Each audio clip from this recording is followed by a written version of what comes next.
This podcast is part of the Some Buddies Network.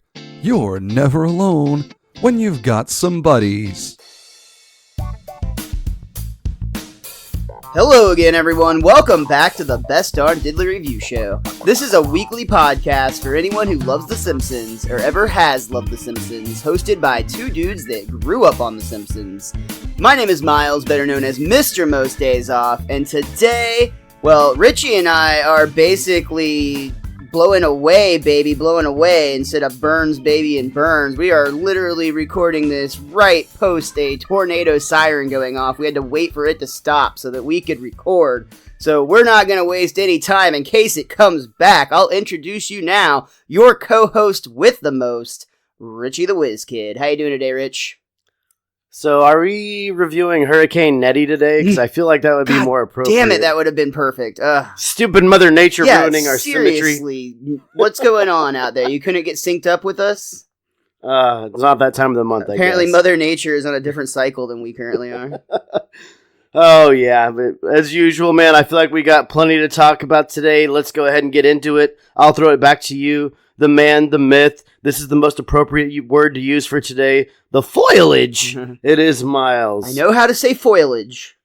That whole little speech by Marge was making me angry at you. I can kind of understand. I get it. We are talking about Burns, Baby Burns today, which originally aired on November 17th, 1996. The original inspiration for the setting of this episode came simply from the fact that you have a lot of writers now living in California who all lived on the East Coast and they missed fall, which is how we end up with a nice fall setting opening up at the cider mill there in Springfield.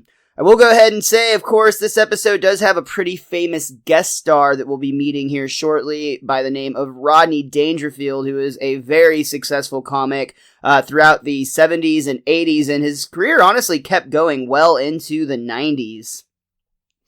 Yeah, it was one of those things where, like, even as a kid, you knew who he was when he appeared on The Simpsons, even though you probably haven't seen anything of his movies except for the one where he's like the soccer coach. I remember the one when he was a soccer coach, which that one, is it Ladybugs or something to do with Ladybugs? Yes. And then there is another movie called Meet Wally Sparks, and I have no idea why I saw that movie, but somehow I do remember seeing that movie as a kid, and I did laugh at his humor, though I definitely don't think I really appreciated the guest star as a kid. And they even talked about on the commentary, which this episode's commentary featured Matt Groening, Mark Kirkland, the writer, and actually this was his first episode written, Ian Maxingram, David Cohen, Jim Reardon, George Meyer, and Josh Weinstein. And on the commentary, they even mentioned how they can't imagine what kids watching this episode must think, having absolutely no idea of the context, though it still seems to be pretty well favored even by a younger audience, because even I think sometimes when you can't tell what something that's being parodied is originally from, you can still appreciate the humor of the parody.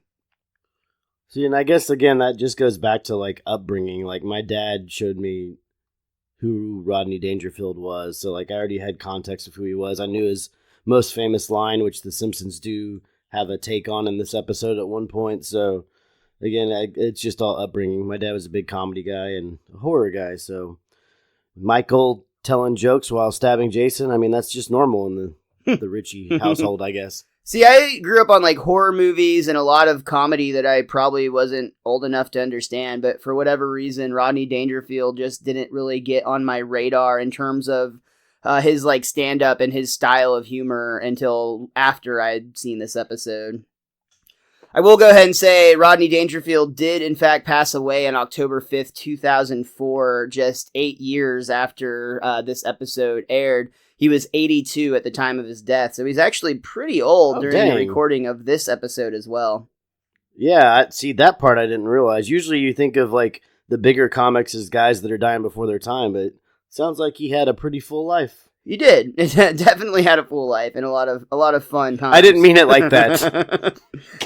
He actually had a book. I wish I'm gonna have to look it up and see what it's called, but it's a biography of his. And essentially, it was his life of, I think the book was called Rodney Dangerfield, My Life of No Respect, but Lots of Sex and Drugs. Well, the no respect is the play on his most famous quote, so. Exactly. And that title might be slightly off, but that's the gist of it, and I think that's pretty fun. Let's go ahead. Well, alrighty then. Let's go ahead and start from the beginning. However, this one does not have a chalk gag, as a lot of the episodes seem to pass up for time under these showrunners. What are you talking about? This whole season's had chalkboard gags. So far, it actually has. You're right. This one, I think, might be the first one of the season not to, but it does have a new couch gag, I believe. I don't recall seeing this one in the past. The Simpsons all float down in the form of blue balloons, and they momentarily sit on the couch before they all pop, leaving Maggie for just a moment longer than the rest. She can hold her breath a lot longer with the Force or wizardry. I guess so. That one word, you know. We open up on the lovely fall trees. Like I mentioned, the writers of the show at this point just really missed the color that you got from the changing of the seasons.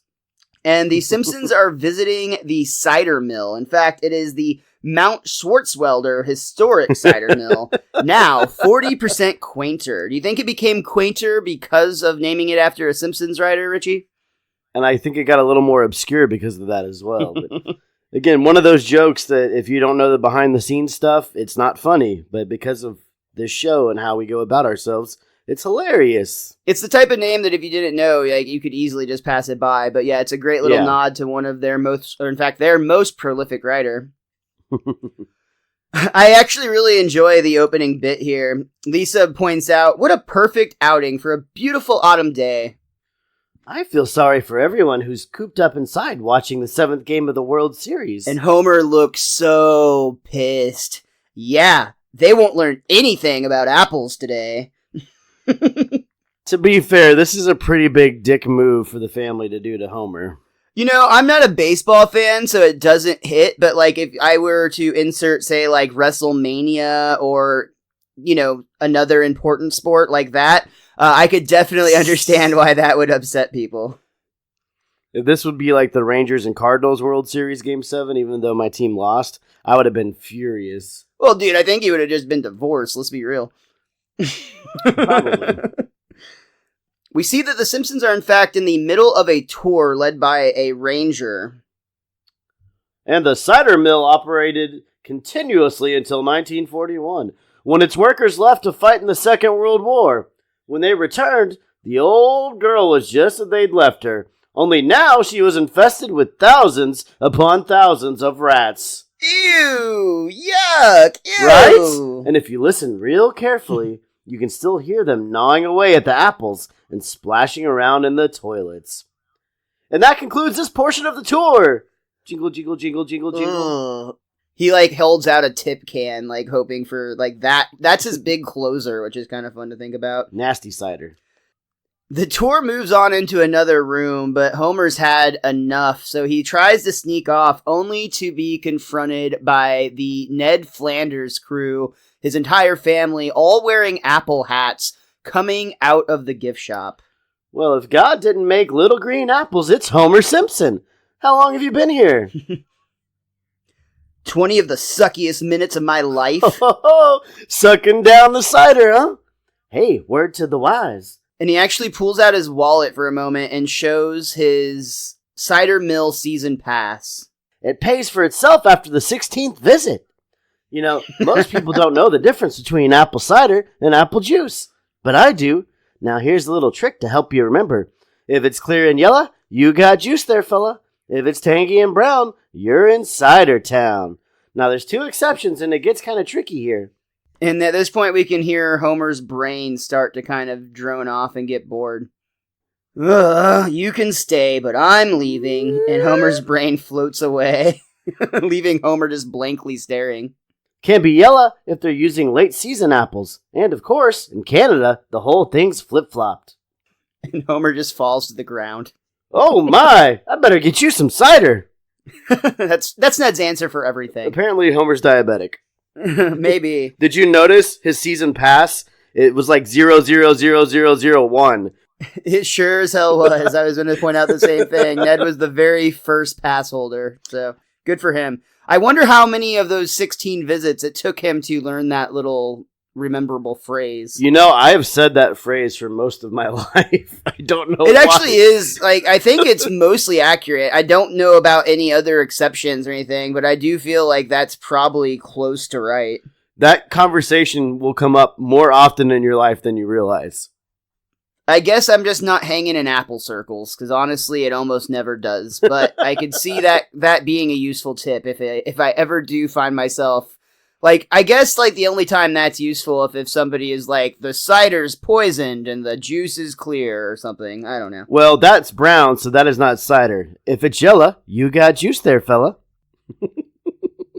It seems like Marge is also taken with the cider mill. She might be joining Ned and becoming a season pass holder. She definitely joined him in becoming an apple hat wearer, as they're now walking through the forest. And this is the scene that we kind of joked about a little bit earlier.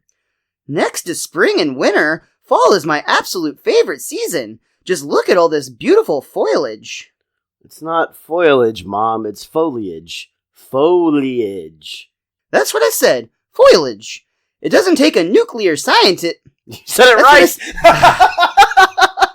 Yes. That's what I said. Foliage. It doesn't take a nuclear scientist to pronounce foliage. After 8 seasons. It's hard to break the bit. After 8 seasons, he's finally pronounced it correctly. Frame it. What's fucked up is I usually remember to read it differently than the script has it, and this one they fucking write it out the way you're not supposed to say it. It threw me off my game. You know, in Canada, it's reverse. As a leaf blows by this conversation, we're actually taken with it to the train station at a country club in New Haven, Connecticut, where we see Smithers is now carrying a fur coat wearing Mr. Burns' bag as they head to his very private train car. Honestly, Smithers, I don't know why Harvard even bothers to show up. They barely even won. Their cheating was even more rampant than last year, sir. Good old Smithers. I love that. Like, yeah, we still, like, they just barely beat us this time. Now, the writer of this episode, Ian Maxagram, did not actually go to Harvard himself, but as we are all well aware, several of the writing staff did. So this is maybe their harshest and longest rib to date at their old alma mater. At their old alma mater. Well, I say let Harvard have its football and academics. Yale will always be first in gentlemanly club life. Why, every friend I have, I've made right here. And at this point, an old man, all decked out in Yale gear, walks up to Burns's train car window. Hello, Burnsy! It's your old roomie, Dink! Oh, clothes. Now, this was actually it's both a funny joke, because obviously that's one of Burns's closest friends, and his roommate or whatever, he doesn't even want to talk to him. But this is also a bit of an in-joke, because that character was based on the very famous character Dink Stover from the novel Dink Stover at Yale from 1912, which was written by F. Scott Fitzgerald. The character himself is very well known in the Yale, the Yalie circle. Yeah, in the Yalie circle. I'm not welcome there, so I wouldn't know. But it's a very well known character. We're not going to be attending any of those gentlemanly clubs anytime soon. So Burns is shutting everyone he knows out of his life, or who he claims to be these old friends, and the train speeds off. Burns and Smithers actually start to play a game of pool, which is really funny when the train takes off and all of the balls go rolling into the corner hole. As Burns is lining up a break. Of course, Mr. Smithers takes the opportunity to kiss ass. Oh, nicely played, sir. And then the train has a terrible, terrible... Not accident. That sounds bad. I don't know, the train stops, Miles. So the train stops because there is a couch on the tracks and they're struggling to get to move it. I think this is really funny because where I went to high school, I had to cross several train tracks that went through rural areas where people had cows. And there was more than one occasion where the train legitimately got stuck because somebody's cow is on the track. And those things are super stubborn and difficult to move if they don't want to be moved. So, the fact that there's a couch and it's stumping all these people of like, ooh, I don't know how we can get this thing out of here, that really, really made me laugh a lot. And cow, couch, I mean, phonetically they're very similar. I think that's where the idea came from. Oh, this might take a while, Smithers. Why don't you get drunk and stumble around comically for my amusement? Smithers takes the bottle without question. I'll be a one-man conga line. At this point, though, we cut actually to what's going on outside the train, and we see a man who is essentially selling junk on the side of the train track or the train stop there. He's selling little souvenirs and things of that nature. Similar to freaking pet rocks. Yeah, exactly. Like little hokey items. And he's actually really excited that he's got customers. Almost, it might make you think that, somebody with his interests may have put a couch on the tracks. I've always thought that. Like, it just makes sense, right? Why else? Customers! Thank God! Papa needs a new pair of everything. I've always thought he's the one that put the couch there. Yeah, exactly. It does make sense. So this man who we'll get to know him as Larry, but for now he's just an unnamed man. He takes an armful of his stuff and he actually runs up to the train and he's trying to hawk it, basically window to window salesman at this point. Hey, how you doing? Welcome to scenic Waynesport, and remember your visit with a googly-eyed walnut. Shake, shake, shake. How about a googly-eyed rock? Some nice local squash candy, a stretch-out Pepsi bottle. Come on, if this stuff's too nice for you, I got some crap! At this point, back with Burns and Smithers, we can see that Smithers is noticeably drunk, and Burns couldn't be more delighted until Larry approaches the window, and suddenly the kind of exuberant salesman goes entirely blank, and his jaw drops in shock as he just stares at Mr. Burns. The train slowly starts to depart, and he pulls out a picture of a very young Mr. Burns from his wallet, and you can see that this man that we, as of now, only know as a salesman, has some sort of connection with the man that we know as Mr. Burns. Well, and it's clever on the way they animate the scene right before the train goes out of his view, too, because he's holding up the picture right in front of Burns, and as he lowers the picture, Burns' face is right behind it, almost in the same pose. So you can tell that, like, there's no mistake that this is the same man in the picture. For sure. Larry almost, kind of unfreezes after being in shock and realizes the train's pulling away. He runs after it, but has absolutely no chance of catching it. Fortunately, though, there's a conductor hanging off of the backside. Hey, Casey Jones! Where's this train headed? Springfield! Yeah, what state? And of course, the joke of where the hell is Springfield plays on as the state gets muffled by the sound of one, it's just the train is getting away from him at this point, and two, there's a very loud whistle in the background. Classic Simpsons writing. The speeding train car, this is actually a really cool transition, because remember, we originally cut from the cider mill to New Haven with a leaf coming across the screen. The leaf actually goes from the train car and wipes back to the Simpsons car, where we see Marge could not be happier with her visit. I can honestly say that was the most fun I've ever had. The mill, the history, all that gorgeous foliage. We see Lisa actually smiles. I can't escape Lisa, our little walking library. And Lisa looks so defeated. As the Simpsons drive down the road, they notice out in the distance that there is actually a hitchhiker holding a cardboard sign with just the word Springfield on it. Can't they get a pull for that sign? Bart has to clarify what's going on here and that it's a hitchhiker, not a sign pole. Ooh, let's pick him up. No, what if he's crazy? And what if he's not? Then we'd look like idiots. I love that joke so much. We're not picking him up. Oh, yes, we are. There's not enough room. Yes, there is. Wow. I just don't think it's a good idea. And I think it's the best idea I've ever had. We're picking up the weirdo, and that's final. And we actually see that this conversation has now taken so much time that the Simpsons are actually back at home in their driveway and Homer, I should say, decides that they are going back for that hitchhiker because he's determined to win this argument. So as they pull up to Larry, he's very happy to see them, of course, because he needs a ride. Hey, you folks are all right. Man, it was rough getting a ride out here. The only car that stopped was a hearse that thought I fell out. It was rough, I tell you.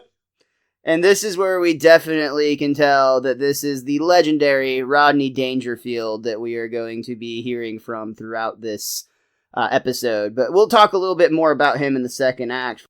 So we see the Simpsons let Larry pile into the already overcrowded car because for whatever reason they decided not to drop the kids and Grandpa off. Yeah.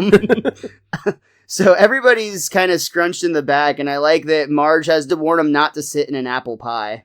Uh-oh. Grandpa, are you sitting in that pie? I sure hope so. Ooh. So as the family drives on, Larry lets it known that he's actually looking for, and he pulls out that picture of Mr. Burns. And when he asks, does anybody know who he is? Yeah, sure, we know him. He tried to kill our puppies. He sexually harassed me. He stole my fiancé. He made fun of my weight. Okay, so there's been a little friction. Know his address? So the Simpsons drop off Larry at the Burns Manor, and then they drive off. And the gates actually open for him as he walks up, which is kind of unusual. Oh, this guy's got more bread than a prison meatloaf. He's rich, I tell ya. I never seen a place with walk-in mailbox. Hey, who am I talking to? And he's just sitting out in the front yard talking to himself, which is kind of funny because in a lot of the movies that Rodney Dangerfield is in, that is sometimes the case. It's almost like they're not breaking the fourth wall, but he's making these jokes, and you have to ask yourself, who are these for? He's setting the scenery. So when Larry rings the doorbell, it's actually Mr. Smithers who answers. Yes? Yeah, hi. My name is Larry. I'm here to see Mr. Burns. Well, I hate to break it to you, Larry, but if Mr. Burns ever wants to see a stranger, he will observe him through a powerful telescope. I've always liked that one. Mr. Burns actually comes to the door and demands to know who is interrupting his Lime Ricky and takes a finishing sip of the drink to address the man at the door. Well, sheesh. I'm a little nervous here. What I'm trying to say is, You're what? Selling light bulbs? Worried about the whales? Keen on Jesus? Out with it! Well, Mr. Burns, I'm your son. Oh, and I stepped on one of your peacocks. You got a paper towel? And that line is actually going to bring us to the end of our first act. We're going to go ahead and take a quick break, but we'll be right back for Act 2 of Burns, Baby Burns. Hey guys, it's Richie the Whiz Kid here from the Best Darn Diddly Review Show, and I'm here to talk to you about PopThreads.com, your number one source for finding awesome nerdy t-shirts. Are you sick from not knowing what to wear when you go out with all your friends on the weekends? Well, don't have a cow, man. Go to PopThreads.com, and if you use the code Simpsons at checkout, you can save 15% on all your t-shirt needs. Hey everybody, we are the Derailers, Goobs, Ripkin, and Jenny Bean, and you can join us once every week for a brand new derailment. It includes sidetracking, randomness, we just can't stay on topic. You can follow us on Instagram and Twitter at The Derailers. And please subscribe to us on iTunes, Stitcher, and also on YouTube. Derailers! We come back for our second act, and Richie, I've got to ask you, sir, if a random person showed up on your doorstep and claimed that they were your son, how would you verify? DNA test? See, I would go with Burns' style here, and you just check the scalp, apparently, because they lift Larry's toupee to verify that he's got the matching 3 circles on his head, just like Mr. Burns does. I mean, that might be a common Burns trait, but you don't know that it's going to be completely hereditary, that every single generation will have it. Yeah, I think that might just be the joke, sir. Yes, I know. I was pointing out the foible in that. So we learn the history of how a guy like Mr. Burns wound up with a son like Larry. And of course, we get that through a flashback. Ah, Larry, my lad. I've gone over the story in my mind 1,000,000 times. It was 1941. 39. And as we flash back, we can see that Burns is at the 25th Yale reunion feast of his class of 1914. Which they comment on the commentary how they don't really like to date Burns or any character really because it kind of locks them into a timepiece. But at this point, they're just kind of like, fuck it. They needed a time. I just want to point out that if we're being generous and say Burns graduated early because he's super rich, if he graduated in 1914, we'll give him 20 instead of 22 for graduating. It's 25 years later. That puts him at the youngest at 45 when he meets Larry's mother. I just want to put that out there. You can still make a baby at 45. That's not that weird. I know you can, but that's not the point I'm pointing at. Okay. Wait. Is that a clue? What's happening here? You've got a raging clue. So this 45-year-old, but still looking younger by modern times, Burns sees his old love interest from his college years, Mimsy Bancroft. Mimsy is such a good name for what it's worth. Mimsy! I didn't even see, not even that. I just mean, like, that sounds like a woman's name from 1914. That sounds totally plausible to me. Well, so she is a middle-aged woman staring back at Burns, and Burns gets wide-eyed and bushy-tailed, and he's narrating, of course, by then, Mimsy had her share of wrinkles and a gray hair or two, but my adoring eye saw past those minor imperfections. To her 21-year-old daughter, Lily. And the camera pans from Mimsy to the right to Lily, who looks like a young, dainty blonde in a little pink dress and her hands on her hip. So that's why I wanted to point out that age earlier. So Burns is around 45-ish, and he's hitting on the 21-year-old of whom he was involved with the mother. But again, rich, so that's not even that big of an age gap in their culture. So I've read. So you assume. I took Lily to the local cinematorium, where our passions were inflamed by Clark Gable's reckless use of the word damn. And we see young Burns and Lily come out from the theater, where I'm guessing it must have been Casablanca. Frankly, Miles, I don't give a damn. Frankly, Richie, I'm not really sure. But I do know that Burns and Lily are Burns, I should say, his entire face and neck area are just covered in lipstick. We sneaked into the nearby Peabody Museum. There, under the smiling eyes of 4 stuffed Eskimos, we expressed our love physically, as was the style at the time. I love the callback to that saying, dude. Yes. That's so good. And then, of course, their lovemaking is interrupted by a janitor who is inside the Eskimo exhibit watching with a lot of pleasure in his eyes. I don't think they were interrupted. I just don't think they noticed him. Maybe that's the case, yeah. I mean, clearly Burns finished. Well, how do you like that? I have been in a museum. So, what happened with you and Ma? Oh, there was a terrible scandal. Lily's family forced her to give you up and bundled her off to a convent in the South Seas. I never heard from her again. But I prattle on. Tell me everything about your life. Huh, well, what's to tell? I was at the orphanage till I was 18. Then I got my job at a souvenir stand. Oh, and once I saw a blimp. I love how they just gloss over the mom, too. Like, this person Burns has never mentioned in his entire Simpsons career. That's it. Bye. Well, I mean, like, this entire history took approximately half a page of script. But immediately, Mr. Burns seems like he's going to be taking Larry in as his son, and he immediately opens him up to the riches that come along with being a Burns, including a luxurious suite of a room and his playroom, which, you know, you'd think that Larry Burns is a little bit too old for a playroom, until you open up said playroom and realize that there is literally a play, specifically the play Death of a Salesman, being performed inside a huge theater. You can't just eat the orange and throw the peel away. A man's not a piece of fruit. This show is supposed to close last week. Close the show. Close it, I say. Slam. Hey, don't worry about it. You're all right. I think that line was specifically just so he could get his "you're all right" in there. You know, I will go ahead and comment real quick a little bit on Rodney Dangerfield. Again, he was a really fun guest for The Simpsons because a lot of The Simpsons writers were big fans.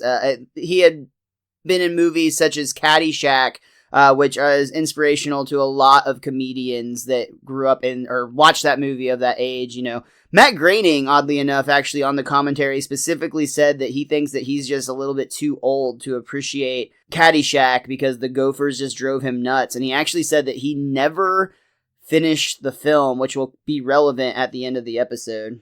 Wow. Yeah, I thought that was kind of unusual. But so far, Larry Burns has very much been just like the Rodney Dangerfield character. And a lot of that has to do with the fact that Rodney Dangerfield actually wrote a lot of his lines. And in fact, one of the coolest things I heard from this commentary was Josh Weinstein kind of nerding out about a souvenir that he got to take from this episode, which was Rodney Dangerfield's actual script that he had, including a bunch of handwritten jokes that he had written on the sidelines as they were going through. So he not only has that, but he has the pin that Rodney Dangerfield was using, which oddly enough is a Honolulu Marriott pin, and he just thought that was so appropriate. He says that it's among his top 3 favorite souvenirs ever from the show. Oh, that's awesome. Yeah. That's really cool that Rodney wrote a lot of jokes, too. I like that they let the kind of ad-libbing thing go on occasionally.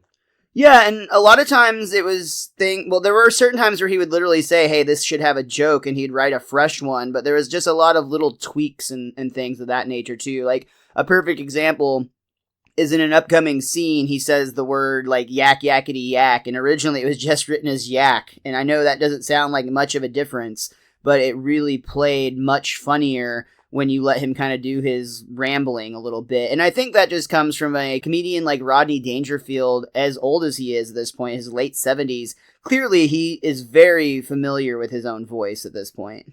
Yeah, well, I mean, a lot of times that's really hard to be familiar with your own voice as well, but I'm sure they told him to put your spin on it, and he had to Dangerfield it up a little bit, so... Making it dangerous. Yeah.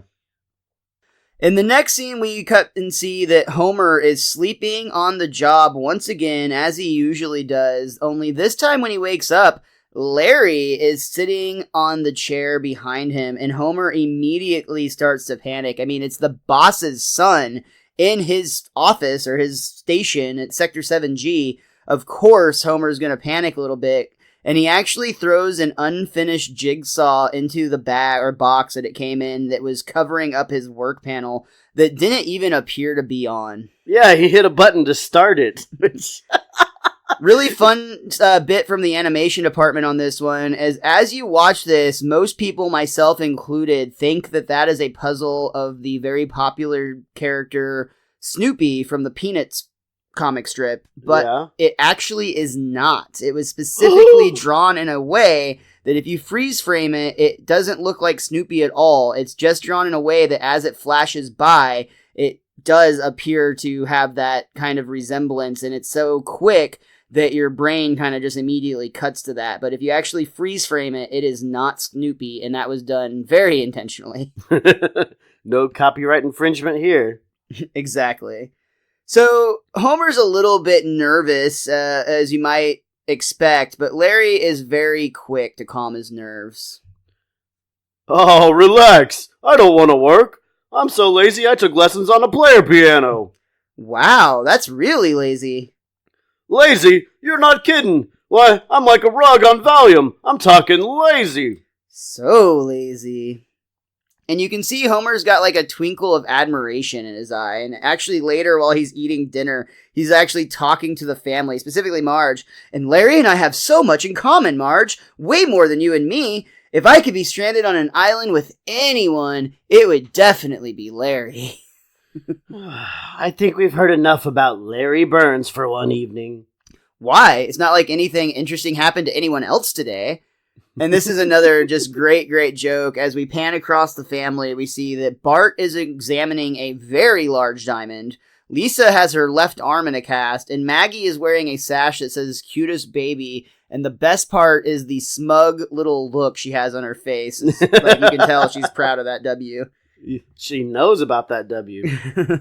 But clearly something happened to the rest of the family today. And this is where we're going to really start to heavily parody the movies, especially Caddyshack. In fact, this whole next little sequence is very much derivative, almost copying directly in some regards, a scene in Caddyshack where Rodney Dangerfield's characters basically insults everybody in this manner.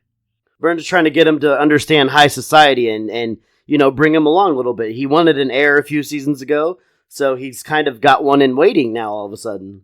Yeah, that's actually a really good point. And that is, you can tell that's what Burns has in mind, but very clearly Rodney is not cut from that same cloth in a lot of ways, because he's got a much more abrasive style about him in many ways. He's just very loud.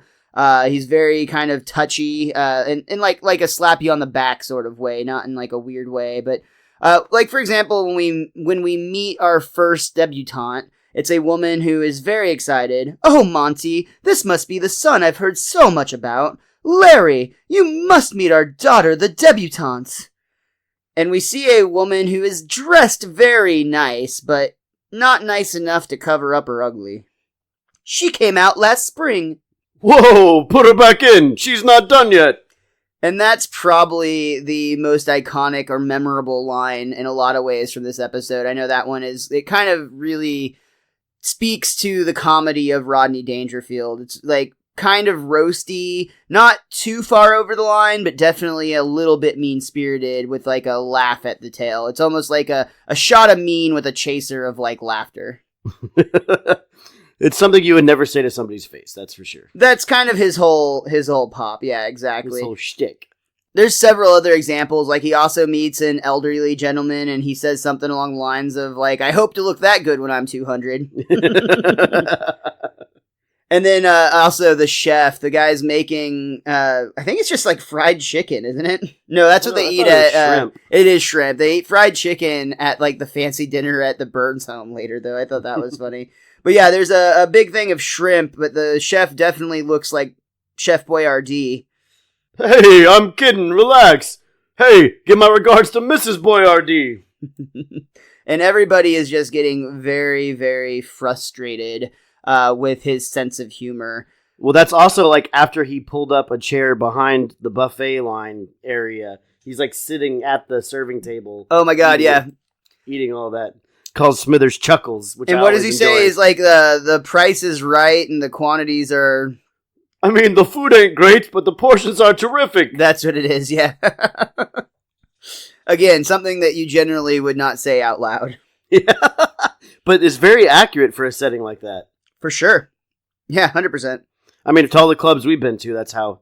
That's how I usually notice my shrimp. It's plentiful, but average. That's the name of your autobiography. That's... Print it, baby. I'm going to start writing it today. We need a t-shirt, Toby. For real. I'm going to send that out. But average. Oh my god, that's great. Burns is still attempting to try to find a way to make Larry better for the role of heir, I guess you might say. So he sets him up with a meeting with the Yale administration. So, he can go and get a little bit of culture there and learn a little bit more refinement. I mean, following his father's footsteps, so to speak. But it seems that when Burns meets with the administration here, things may not have gone quite as well as he had hoped. Well, did you meet Larry? Oh yes, he made light of my weight problem, then suggested my motto be Semper Fudge.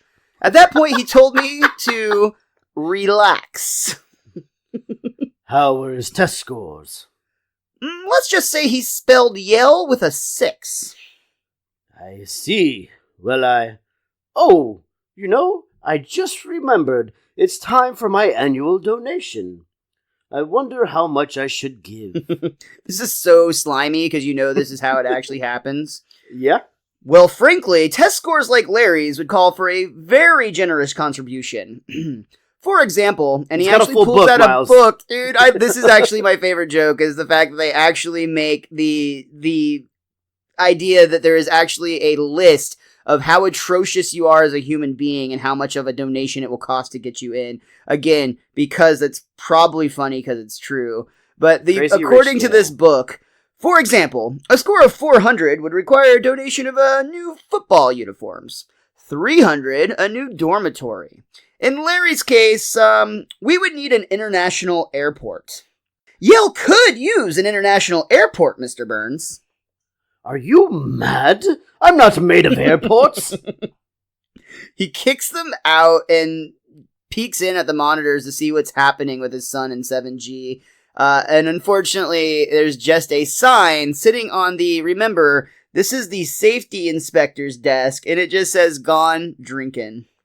But to be fair, on all the monitors in Burns' office, it looks like it's probably after 5 o'clock. I don't see anybody on any of the monitors. So if it's off the clock, I mean, I get it. He's mad at his son, and he has every right to be. But is it that big of a deal? I'm with you on that. He's definitely an adult, so to speak. But we cut to Moe's, and Larry may be taking a little bit of advantage of his newly rediscovered father. Everybody go nuts! I'm buying! Hey, handsome, send the bill to my dad! And it's Moe behind the counter, of course. Okay, but the last guy who charged a drink to Burns turned up in a landfill. Yeah, but it was worth it! And a fish bone comes out, like a whole skeleton. Very Looney Tunes in that regard. Yep. So Larry really just doesn't understand why everyone in town is so, against his dad. I mean, to him, he's just a giant pussycat, and to prove it, he actually invites Homer over for dinner. They sit at one of those comically long dining room tables. You've seen this trope. It even happens in, the 1989 Batman, where Bruce and, what's her name Alfred? in the first movie? No, it's Veronica, or no, oh my god, Vicky Vale. Vicky Vale sitting across the long table, and then in this case, it's Mr. Burns at one end, Larry on the other, and Homer sitting in the middle. And Homer is just going to town on his chicken, while there's this awkward silence at play. Yo, Dad, Nick with the yakety yak yak. You, food bag, do you have a son? Yes, sir, I do. And is he a constant disappointment? Does he bring home nitwits and make you talk to them? Oh, all the time. Have you ever heard of this kid, Milhouse? He's a little wiener. Fascinating. Fascinating. Good night. Dad, what's with you tonight? I mean, I'm getting frostbite over here. I'll tell you what's with me. The humiliation of having a coarse, boorish ignoramus for a son. I should go. And Homer starts to walk away slowly, but then quickly runs back for the rest of his chicken. I do really love that whole segment there, just because Homer is completely oblivious to the fact that Mr. Burns is directly insulting him by asking him these questions. And Homer is just, ready to go at Milhouse, basically. But then it gets a little rough, because Larry is saying, "Don't you love me, father?" Basically, and we all know how Burns is. Yeah, 100%. And this is definitely, I mean, like, if you think about this with real emotional stakes, Larry has been separated from his father for decades, and he's just now come back into his life. And maybe that transition isn't going as smoothly as, like, it should be on his end either, but definitely the coldness that he's getting in return from Burns is gotta be rough. I will say, though, I do really love the way the animation is here, because as Larry asks that question, Pops, don't you love me anymore? Burns actually slams the door, and in just a little wisp, you can see all the candles go out at the same moment, and it's almost like, I feel like that's symbolic to, like, the flame or, like, the fire of their relationship in a lot of ways. It is burnt out. Right. I think that's interesting how it's just a little touch, but it's really cool.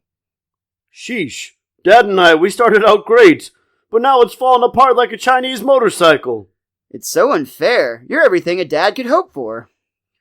Yeah, I tell ya, I don't get no regard at all. No esteem either. And this little joke right here is just a play at the fact that, of course, Rodney Dangerfield is most known for talking about how he gets no respect. But they just kind of allude to that without actually saying it in a fun way. Yeah, I enjoy that. Larry, there's only one sure way to make him realize how much he loves you. And that's a phony kidnapping. Yeah, right. I don't know. Maybe I should just leave town. Phony kidnapping.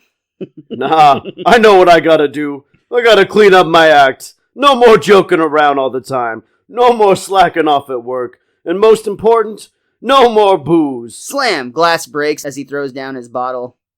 I know I can do it. But then, after a little pause, we see Burns reading a letter. Your son has been kidnapped. And that brings us to the end of our second act. We're going to go ahead and take another quick break, but we'll be back for the conclusion of Burns, Baby Burns.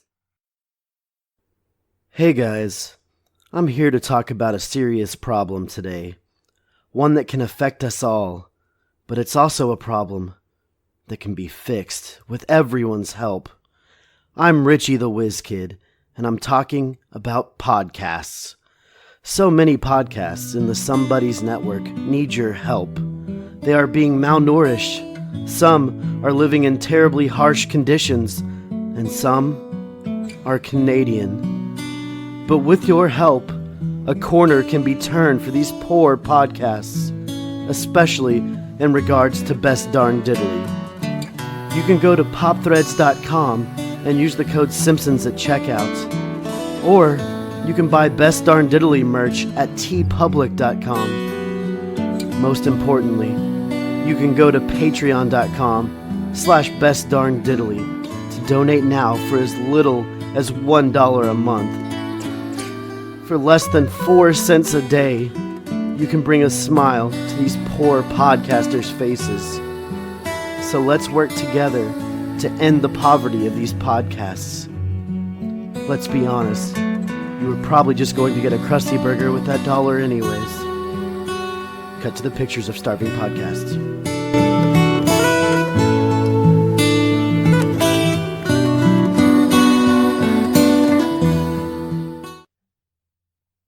We come back for our final act and see that the Springfield police are already busy on the job, scouring the Burns mansion for fingerprints and anything else they can find as clues. Smithers notes that as recently as 2 hours ago, Mr. Burns wanted Larry out of his life, so that's making him question to Mr. Burns, like, are you sure this is a bad thing? It's the principle of the thing, Smithers. Who wouldn't stomach being stolen from? Whether it be a Sunday newspaper or Larry. I love how it could be on that spectrum and it'll affect him the same way. All right, Mr. B, when the kidnappers call with the ransom demand, you tell them to leave the money under the big net in the park. And then comes down the net, right, Chief? Hey, I like it. I like it a lot. Hey, see? Sometimes it takes teamwork for great ideas to come together. Yes, it does.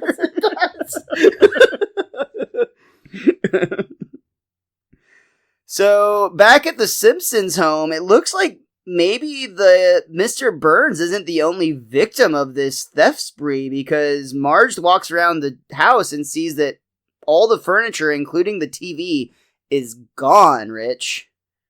Yes, but there are massive amounts of cords plugged into the walls everywhere, coming from upstairs, the living room, and they're all leading down into the basement.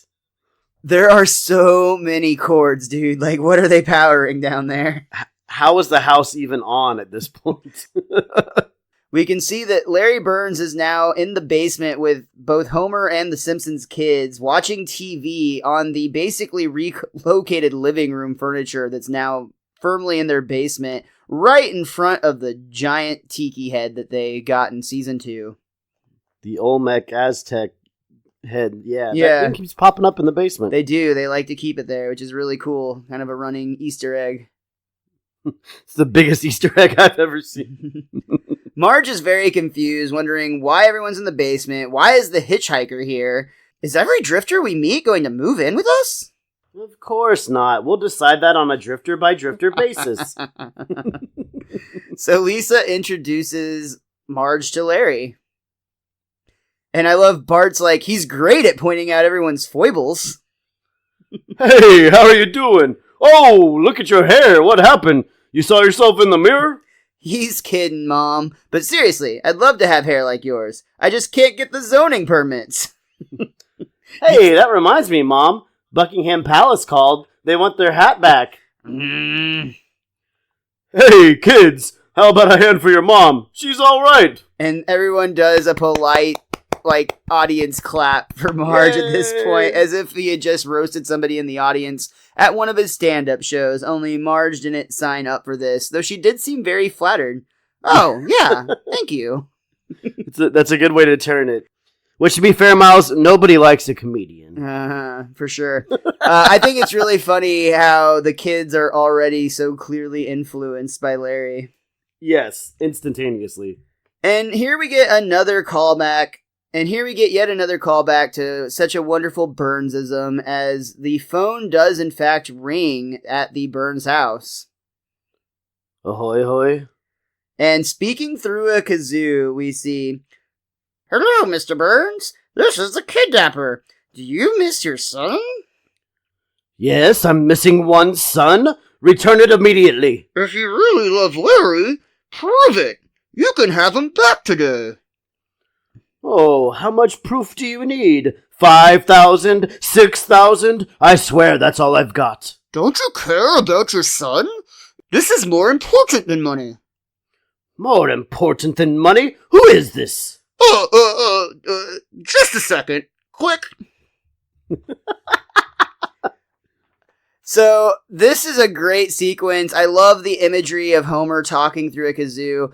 From the commentary, it was really fun to hear him to talk about the creation of this scene, because there was a lot of discussion of how can we add the kazoo effect? Like, is there a program we can use in post, or is there somebody that works in the sound effects department that can make that happen? And finally, after what they all agree is way too long of amount of time, somebody's like, why don't we just give Dan a kazoo? Yeah, I was gonna say that.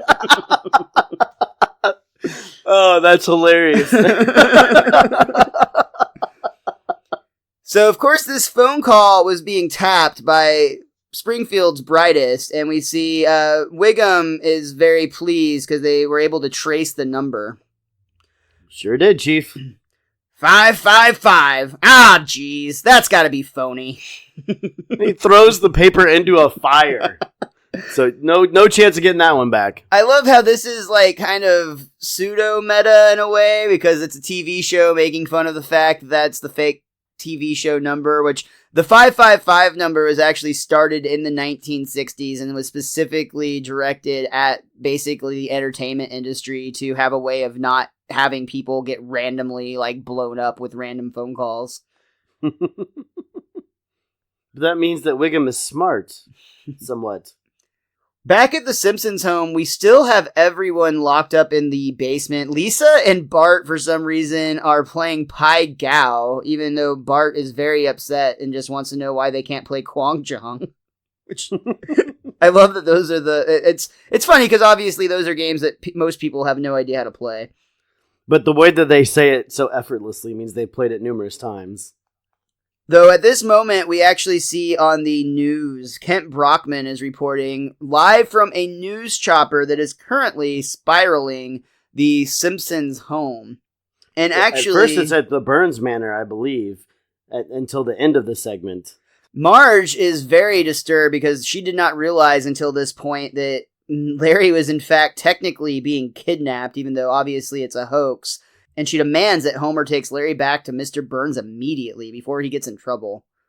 But Marge, it's broad daylight and there's cops everywhere. No excuses, just do it. Homer reluctantly agrees, and they go outside the house where immediately they're seen by the newscopter. Of course, we'll bring you updates just as soon as they... Oh, wait a minute. There they are. Homer tries to cover up Larry with a jacket and get him in the car, but there's no use. Kent can clearly see them. Appearing in broad daylight with police everywhere. Ladies and gentlemen, there's only one word for that.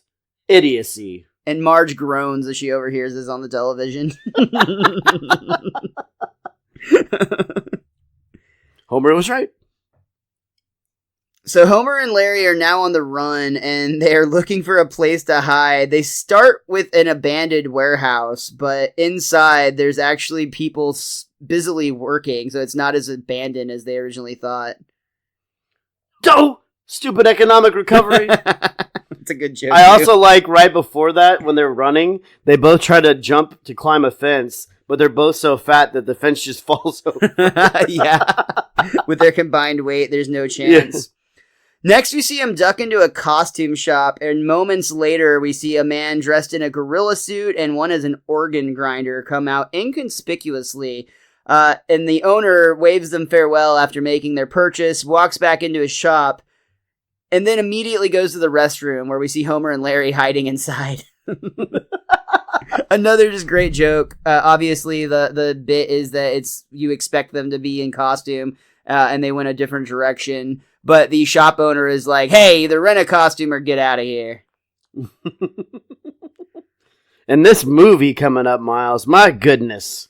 They find a place that no one would ever go to, where they will definitely be safe to hide out. It's the Aztec Theater playing Too Many Grandmas, starring Olympia Dukakis and Bo Derek.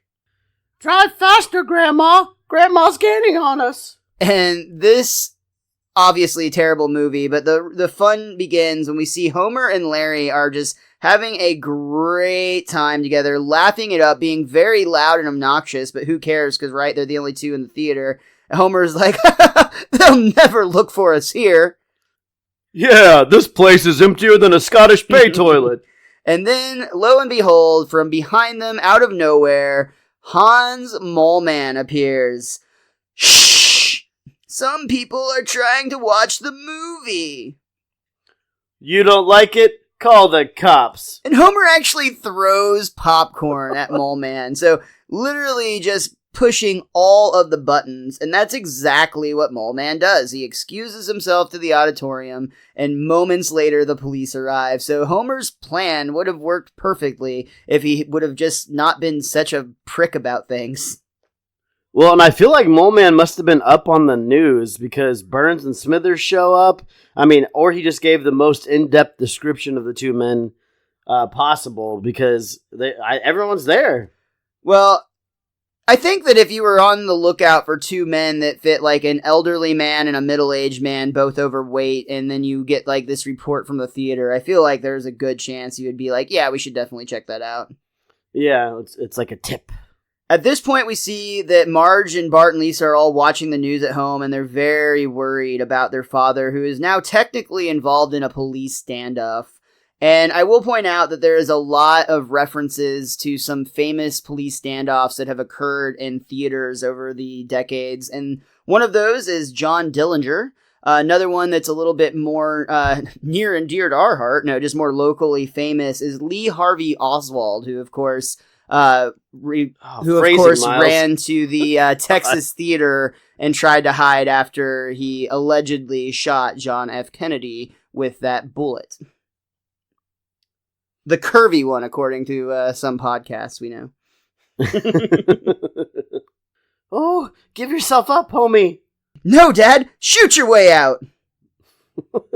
Of course, that's Bart encouraging his dad to go the violent way, and Marge is just very upset. This is where we actually cut and we see a dramatic recreation of what might have occurred, or just one of the many scenarios that might play out from here. Only they show it first and then explain that, and the imagery is Homer getting shot to death, almost RoboCop-esque, how many bullet holes he takes before he goes down. A bloody end for Homer Simpson is just one of the several possible outcomes according to our computer simulation. Now, here's how it would look if the police killed him with a barrage of baseballs. This must be the most high-tech computer at the time, because it looks exactly like Homer, Miles. It really does. And the kids and Marge rush off, as in the background we can still hear the TV, and it's just Homer yelling. Ow! Ooh! Ah! Ah! Oh, stop it! Back at the theater, we see the police are in hot pursuit, but they're trying to make their way through the theater without being heard, but the floors are way too sticky for that. Very accurate. But the police are able to track Homer and Larry to the sign on front, the marquee, if you will, at the front Yes, of but the how, theater. Miles? There's How a did they ladder, track it? wasn't there? No. They walk up to their seats, and Wiggum sees the popcorn, and he That's tastes right. the popcorn. It's still warm. Yeah, they can't be far. Like Wiggum's food expertise coming in very handy here. Hey, man, it's like a sixth sense for Wiggum. This is his shining moment. Yeah. So now we see that Homer and Larry are spotlighted up on top of the marquee, and Wiggum's yelling, "Don't be a fool, Simpson! Let the kid go!" The negotiations have failed. Shoot him! And this is Burns, who immediately resorts to violence, but Wiggum does actually start to take the safety off of his gun, and he's about to shoot when Larry himself stands in front of Homer and starts to explain to the crowd that this isn't Homer's fault. I should have known you were the only one stupid enough to kidnap you. Now get down here so I can spank you in front of this gawking rabble. Smithers, take off my belt. And Smithers gets way happy and of course is with pleasure, sir.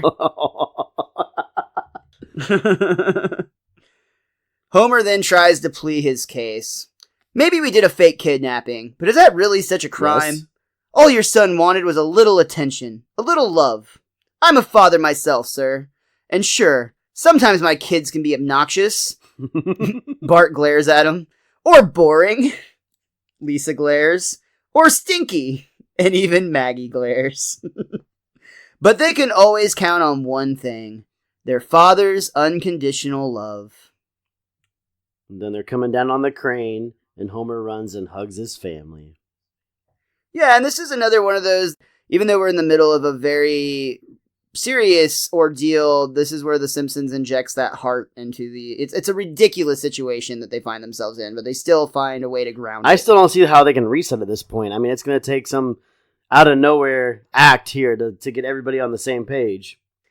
Yeah, definitely going to be a stretch considering we're running out of script real fast, but Larry pleads his case one more time to his father. Well, how about... That was like Macho Man Randy Savage. Well, how about it, Pop? I know it's tough, but can you love me for what I am?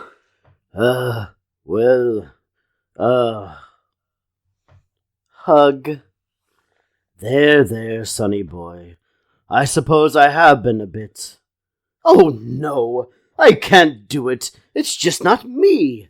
I'm sorry, Larry. I can't be the family that you need. That's okay. I got a wife and kids. Oh, that reminds me. They're probably wondering where I went. I told them I'm going for coffee. That was a week ago. Oh, there it is. Okay, that takes care of that character. Well, son, delighted to have met you. And they actually shake hands at this point, which for Burns is something. I will give him that. It's good to know that there's another kidney out there for me. You got it, Pop. Just let me run a few pints through it first. And that is when Larry is actually given a random margarita out of nowhere and invites everyone to party. Suddenly, a giant crowd forms and Journey's Any Way You Want It starts playing as everybody starts drinking and dancing. I see. Lisa even kind of breaks the, moment a little bit by directly asking, who's playing that music? And where's all that liquor coming from? It's a party, Marge. Doesn't have to make sense. And as he says that, a Hawaiian lei, falls out of nowhere around Homer's neck. Woohoo! Oh yeah! So everybody starts dancing and playing and drinking the night away, and this is exactly a direct reference to the movie Caddyshack, which apparently also didn't have an ending, so at some given point, everyone just parties. And to be fair, it's not just a Caddyshack thing, this was the movie that they were definitely specifically referencing, because Rodney Dangerfield does almost the exact same thing at the end of that movie. However, this is true of many, many comedies from the late 70s all the way through the 80s. I can think off the top of my head for sure Revenge of the Nerds at one point does this. There's a lot of them where they basically kind of come to a resolution, and instead of cleaning up all the loose ends, everybody just drinks, parties, has a good time, and usually there's a party montage sequence over the credits. Animal House is always one of the ones where it's not a party, example. but chaos at the end, and you're like, wait, but you had all this high tension, what And yeah, and they're just all right, and yeah, totally a perfect example of that. I want to point out that when Larry gets the margarita and he's first inviting everybody to party, I saw a character's hair in the background, and I could not see her in the rest of the scene after that, but it looked like Jacqueline Bouvier's hair with a little shawl as well, and you couldn't see her face, and I thought, why is Marge's mom out here? Well, honestly, there was a lot of characters that had no business being there. I mean, Rabbi Krastowski was there, both the park ranger, the tour guide park ranger, and some of the random cider guests from the beginning of the episode. There's a lot of people in this crowd, and again, that's very reminiscent of it's just hey, every character in this movie, make sure you show up at this party at the end type of thing. But all in all, it's a fun ending. It's made exceptionally fun because they do use the same Journey song as they use at Caddyshack, so there really is a very direct reference to that. But that does bring us to the end of our third act and to the episode Burns, Baby, Burns. Richie, is there anything else that you or that book of yours want to point out before we call it a day? Well, my guidebook, The Simpsons, A Complete Guide to Our Favorite Family, points out, and I actually this is one of the things that I don't agree with. This is the second time Homer has spoken ill of Milhouse from behind his back.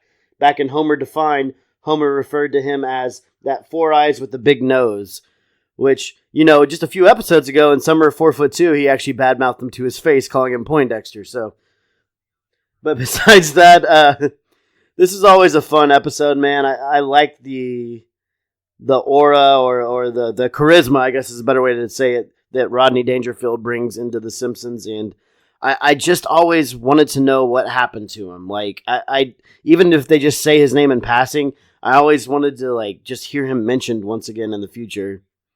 I could feel you on that. He's one of those mini guest stars of The Simpsons that you just kind of see a glimpse of him for 23 minutes and then never hear back from him again, which is kind of a bummer. Yeah. I do agree with you that this is a really fun episode, but I will also say that I think it's a bit of an outlier episode. I don't really feel like it fits the normal format that The Simpsons usually follow, I think, and so far, especially from a lot of the season 7 and 8 episodes that we've encountered, it doesn't really seem to have that same arc that a lot of them do. However, it's also more of a exploring an auxiliary character. And again, that's something we've talked about that Josh Weinstein and Bill Oakley are definitely looking to explore as part of the taking lead of the show sort of thing. And again, I don't mean that as a bad thing because I think this is a really fun episode. I think there's a lot of humor in it. A lot of that does come from Rodney Dangerfield himself, as we already talked about. They had a lot of fun working with him, but they did mention that they actually had to bump back their recording schedule They usually will start recording at 10 a.m., but that was a little early for Rodney Dangerfield. He doesn't really get started that often he doesn't really get started that early in the day, which I know you can appreciate. Yes. They bumped it back to 11, and he still is a little bit groggy, having a hard time waking up, but once he got going, he was a machine, and especially at his age, they were just really impressed with how funny and his timing and his energy, his spirit really played through the character. That's awesome. Yeah. They also talk about, and I think this is fun, in a lot of ways, this character is the antithesis of Homer's enemy, Frank Grimes. It's somebody that, like, really gets along, and, like, you could see this character, much like former President Gerald Ford, how they could be really good friends. Like, can you imagine the three of them hanging out, like, drinking beer on a Sunday, watching Game 7 of the World Series? That's the world I want to live in. It's Three Stooges, but, where the Stooges don't do anything. Yeah, 100%. But yes, when they were sitting at Homer's workstation, I very much was already thinking about Homer's enemy, because that's a very, very poignant point there, Miles. Well, that point will bring us to the end of this episode. Once again, Richie and I can't thank you enough for joining us on this journey. We appreciate each and every download, each and every time you tell a friend, each and every time you pledge $1 or $2 on Patreon. All of that helps us go on to keep doing bigger and better things as we continue through this journey, through The Simpsons, the Golden Age, and beyond. Make sure you follow our show on Twitter at Best Darn Diddly. That's DIDDLY. That works all over social media as well. He's at Mr. Most Days Off. And you can follow the Whiz Kid at @thewiz_kid23. Most importantly, the Whiz Kid and I will be back again next week, so make sure you come and join us once again as we are going to be reviewing the episode Bart After Dark. It'll be plentiful but average. Just like me. And until next time, be cromulent to each other.